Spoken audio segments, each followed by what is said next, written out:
Olá a todos, todas e todes, sejam muito bem-vindos. Eu sou Patrícia Brito e você está ouvindo o Pod BBA, que é o podcast da Black Brasil Arte. Aqui a gente amplia o campo da escuta para celebrar a diversidade artística em todas as suas formas. A cada episódio trazemos à tona as histórias das mais diferentes, ou dos mais diferentes artistas de diversas partes do Brasil e também fora dele, pela lente de quem é artista, quem faz arte, quem pensa a arte e mostra a sua arte. Damos o protagonismo para todos. Mas é importante dizer que mulheres negras, pessoas da comunidade LGBTQI-PNA+, e artistas impactados pelo etarismo, sejam mulheres ou homens, têm o nosso respeito e a nossa preferência. Investigamos aqui práticas curatoriais, criações insurgentes e os rastros de uma arte que desafia a norma, desloca o centro e imagina futuros possíveis. Então, você já sabe, o nosso podcast ele pode ser acessado em qualquer plataforma de streaming, mas também você pode visualizar através do nosso canal do YouTube da Black Brasil Arte. E hoje essa conversa, nessa nova temporada e com esse episódio, eu vou conversar aqui com o Luiz Gustavo, um artista colagista, e eu trago ele para a sala agora comigo. Olá, Luiz, boa noite. Boa noite, Patrícia. Muito obrigado pelo convite. Como é que você está? Eu estou muito bem. Um pouco de frio aqui na minha cidade, tudo ótimo. Ai, que coisa, né? Tá frio de norte a sul, mas eu fico contente, né, que o inverno é inverno, né, e não meio inverno, quase primavera, né? Luiz, eu fico contente que você aceitou esse convite e eu já começo, né, com uma pergunta que eu faço sempre para os convidados, né? Quem é o Luiz?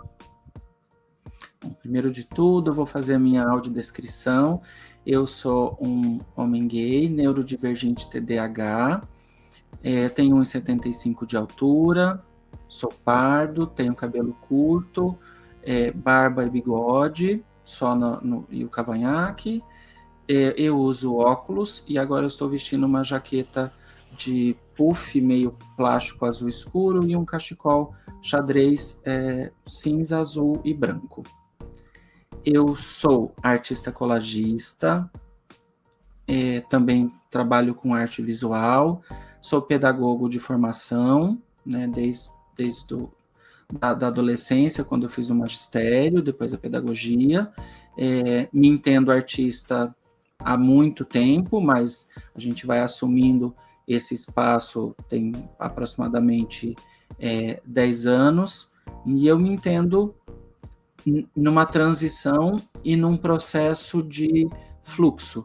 Então, eu gosto de saber, e eu gosto de ensinar, e eu gosto de fazer. Então, é o lugar do artista, do professor e do pesquisador, sempre nesse fluxo em constante movimento.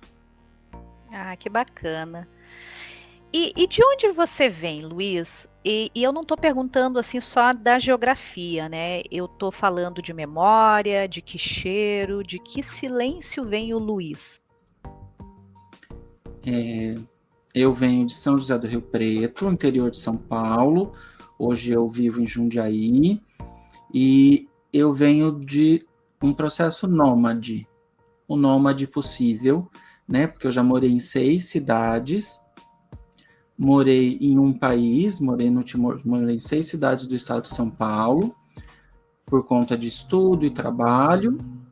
Morei 1 ano no Timor-Leste, de 2013 a 2014, num programa de trabalho com formação de uma missão, né, de formação de professores e ensino de língua portuguesa. E continuo, acho que nesse nomadismo, né, vivendo essas diásporas, não a diáspora de países, mas a diáspora de lugares, né? Os silêncios que eu carrego e que eu gosto são os silêncios que me possibilitam criar. Então, uma pessoa neurodivergente TDAH é muito difícil para a gente ter silêncios, porque a cabeça da gente tem uma constante ebulição, não evolução. Tem uma constante evolução, e se eu pudesse, eu acho que eu nem dormiria para dar conta de fazer todas as coisas que eu tenho vontade de criar, vontade de trabalhar, vontade de fazer as coisas de casa, vontade de estar em diversos lugares, né? Aquela pessoa que poderia ter assim uns 3 clones para dar conta da vontade, né? Então eu tenho uma fome maior do que o estômago é capaz de digerir. E isso se deve aos muitos lugares que eu passei e as influências da minha família, né? Então, eu tinha liberdade para ir em lugares, a minha família ia ao carnaval, minha família, a gente tinha o clube, então tinha atividades culturais no clube. A cidade de São José do Rio Preto tem prédios arquitetônicos bem diferentes. A biblioteca, eu escrevi recentemente numa entrevista que eu dei, a biblioteca municipal, ela parece Humberto Sinibaldi, o Teatro Humberto Sinibaldi, a biblioteca municipal, elas têm umas pernas, elas têm você olha para o prédio e você fala, é um prédio, é uma aranha, é uma nave, né? Então, esses lugares dessa arte um pouco mais moderna, expressiva, e ao mesmo tempo uma arte rural, uma arte rupestre, uma arte naif, e esses lugares eu tenho que colocar, são os meus avós, principalmente, que um cuidava de uma fazenda, então todas as férias a gente estava nesse tempo de sentir esses outros cheiros, essas outras texturas, o terreirão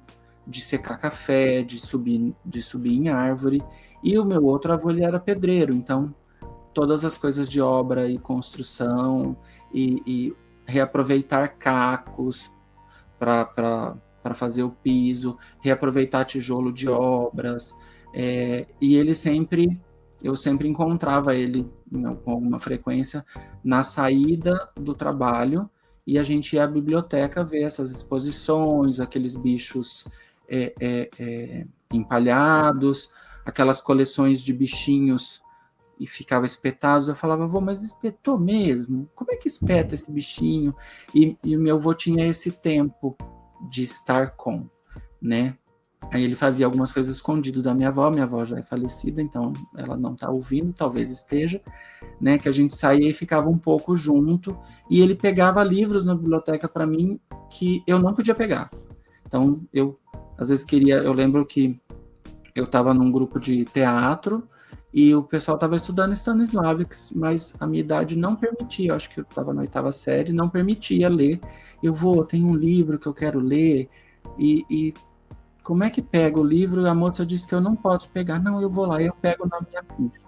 Então, acho que se um dia alguém procurar a ficha do meu avô, tinha livro de arte, livro de teatro, tinha aquela coleção O que é, né? Tinha o que é homossexualidade. A bibliotecária emprestou para o meu avô para que eu pudesse ler, mas nem meu avô sabia qual era, porque a moça já ficava com a ficha do meu avô. Eu pegava e colocava, e ele, né? Então, são lugares. Então, a presença de pessoas e as andanças pelo mundo, acho que são marcas que eu carrego bastante. Maravilha. E o que te move, né? O que te move hoje? O que te põe de pé, te leva para o mundo, te dá sentido? Em primeiro lugar é a curiosidade. Então, eu tenho essa fome, essa curiosidade de sempre conhecer coisas diferentes, e a colagem e a arte sempre me dá essas aberturas, porque eu queria viajar muito, mas eu não consigo viajar tanto. Então, a arte me leva para essas viagens e me faz ter encontros que às vezes o corpo físico não me permite. Então, a colagem, as imagens surreais, né? Então, eu tenho um contato com isso. E o que me move é provocar a curiosidade nas pessoas, né? É fazer elas viverem experiências. Então, no meu trabalho, na escola, eu tenho protocolos como coordenador pedagógico, né? A educação, como qualquer profissão, tem ciclos que se repetem todo ano, mas eu costumo dizer no trabalho que para a criança de um infantil de 4 anos, a professora está lá há 20 anos. Ela repete coisas, ela tem fluxos que se renovam, mas para a criança é tudo novo.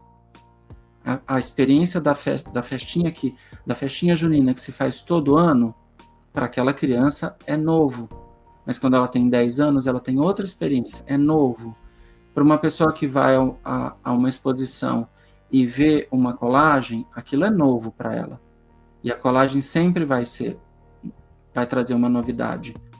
Pela beleza, pela feiura, pelo seu gosto e que você se identificou, pela não identificação. Então eu gosto muito de provocar experiências nas pessoas.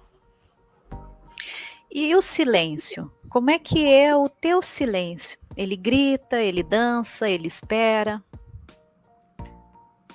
O meu silêncio é mão na massa. É na hora que eu estou com a mão na massa, que eu estou cortando, colando, escrevendo, inventando formas, fazendo faxina, girando no terreiro, fazendo comida, que eu estou dirigindo. Essa hora eu sinto silêncio, que eu não tenho... São horários situações que, ou mesmo estando em comunidade, em algumas situações de comunidade, ou estando sozinho, são situações que eu tenho meus tempos de mergulho. Se eu falar, vou sentar, vou meditar e vou ficar em silêncio, o meu cérebro, eu entro em pânico, que eu fico 15 minutos ali, é bom, é agradável, mas não traz o que meia hora de lavar louça, 2, 3 horas de recortar papel, buscar imagens, fazer pesquisa, preparar um alimento. Então, nessas horas, eu tenho silêncio. E se a gente pensar assim, ó, na dor e no prazer, a tua arte, ela tem conexão com a dor ou com o prazer, ou com os dois, né? Onde é que você sente que a sua arte nasce? Dessa dor ou desse prazer? Acho que a minha arte passa por memórias. E aí elas encontram dor, elas encontram prazer, elas encontram a delicadeza da dor e a intensidade da dor, as delicadezas de um arrepio de prazer, seja qualquer prazer, ou da intensidade de um prazer que vibra um corpo ou faz uma pessoa chorar com um pedaço de bolo, porque são memórias. Então, minha arte, eu olho para as coisas que eu produzo, eu sinto que a memória é o que marca na maior parte das obras. E talvez por isso, em uma grande parte das minhas colagens, eu uso pequenas bolinhas, porque é como se as coisas estivessem num lugar meio místico, meio mágico, em suspensão, que ela que ao mesmo tempo ela te traz uma leveza. Então, quando você está com dor, você fica, parece que você vê assim, os olhos fica atordoado, a mente fica atordoada, e o prazer também.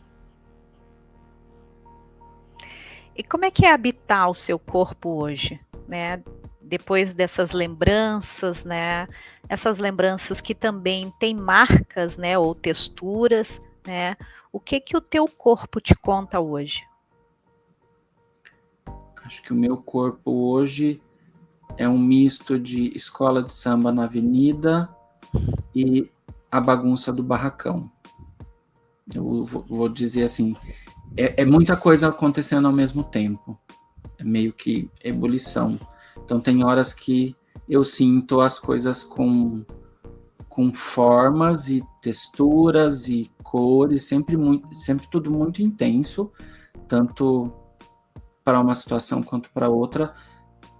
Mas a escola de samba na avenida, você vê uma unidade, você vê um processo, mas é rápido. Aquela 1 hora é rápida, mas a dispersão, ela tem tudo junto misturado. E quando tem os restos, as sobras, sejam os restos ou as partes da matéria-prima que vai produzir, ou as sobras, elas têm aglomeração de coisas, de formas, de imagens, e aí você olha assim e fala assim, nossa, é uma bagunça. E aí você fala, nossa, que legal, é um pedaço de isopor, tá virando um rosto, tá virando... E aí você fala, mas e essa fuligem, e essa sujeira?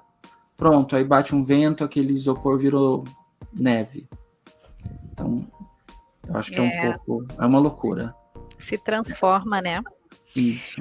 E se a gente pensar, assim, vamos trazer um pouco a Leda Maria Martins, se a gente pensar nesse tempo construído por ela, né, esse tempo espiralar, né, esse tempo denominado por ela, né, não construído por ela.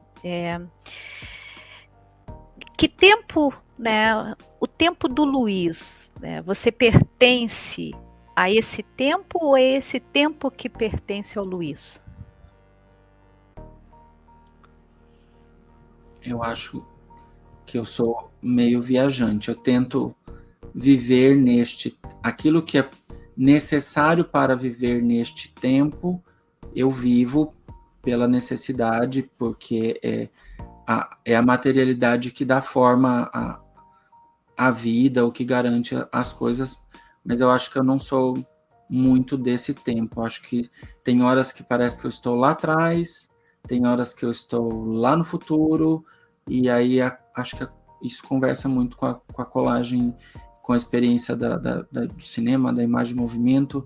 Você pode viver em transição da memória do passado, do presente, do futuro, e elas se tornam uma coisa. Quando você faz uma obra, elas são, né? Uma colagem mas ela tem imagem antiga, imagem vintage, imagem do início do século, e ela tem imagem do futuro, e ela tem um futuro que não é dessa materialidade.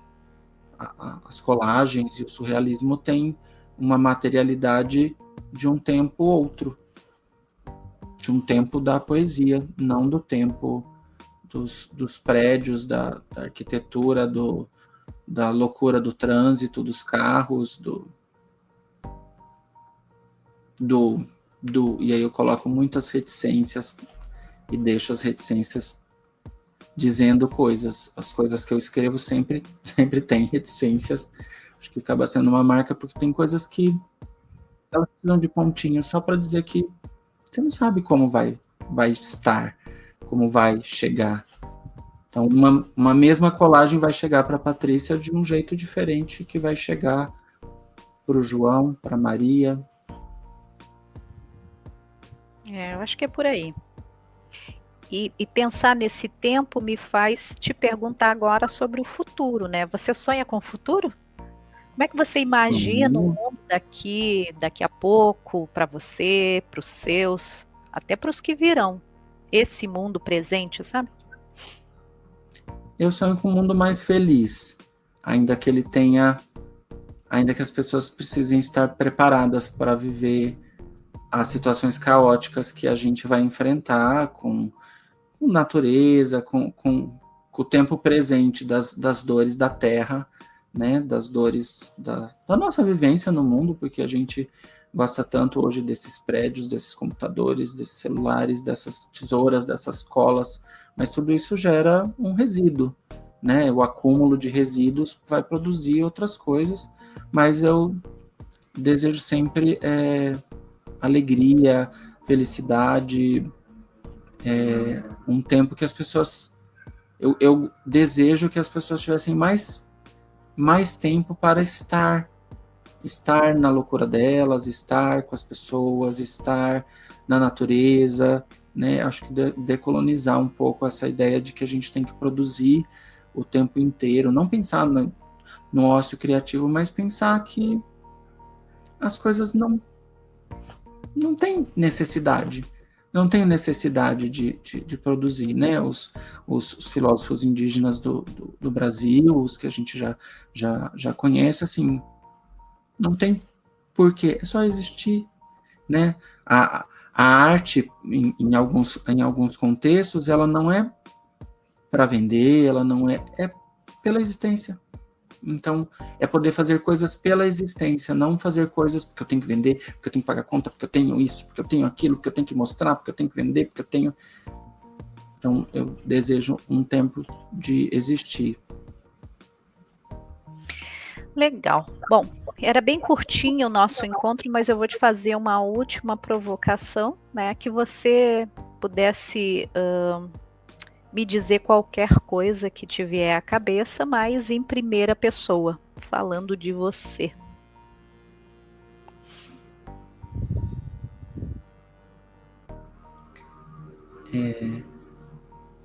Eu desejo mais oportunidades para que as peles e os desejos possam estar mais livres, sem muitos protocolos, né?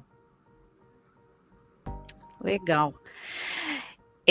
Ficou comigo aqui nesses minutinhos aqui bem preciosos e você vai poder conferir, né? O Luiz Gustavo, colagista, pesquisador, né? Educador também. Você acessa, né, esse episódio e os demais na nossa plataforma principal, que é o Spotify. Mas você também vai ter o prazer de nos ver, né, através do canal do YouTube, né, com esse nosso episódio. Eu desejo a todos, a todas e a todos uma boa noite. Para você também, Luiz, muito obrigado por essa troca, viu? Te agradeço mesmo. Um abraço grande. Obrigada, boa noite.